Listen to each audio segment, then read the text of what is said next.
আসসালামু আলাইকুম। অনুসন্ধানী বাংলা টিভির পক্ষ থেকে সবাইকে স্বাগতম। আপনাদের সাথে আছি আমি মোসাম্মদ সুমাইয়া।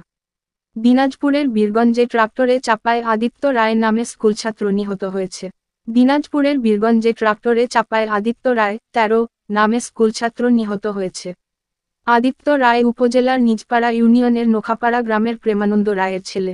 সে কল্যাণী উচ্চ বিদ্যালয়ের 7ম শ্রেণীর ছাত্র ছিল। গতকাল বুধবার 11 সেপ্টেম্বর রাত 8টায় পৌর শহরের বীরগঞ্জ খানসামা সড়কের ঢাপানদী ব্রিজে এই দুর্ঘটনা ঘটে। স্থানীয়রা জানান, সন্ধ্যায় বীরগঞ্জ পৌর শহরে প্রাইভেট শেষে বাইসাইকেল নিয়ে বাড়ি ফিরছিল আদিত্য রায়। পথে পৌর শহরের বীরগঞ্জ খানসামা সড়কের ঢাপানদী ব্রিজে একটি ট্রাক্টর তাকে চাপা দিয়ে পালিয়ে যায়। পথচারীরা গুরুতর আহত অবস্থায় উদ্ধার করে উপজেলা স্বাস্থ্য কমপ্লেক্সে নিয়ে গেলে কর্তব্যরত চিকিৎসক তাকে মৃত ঘোষণা করে।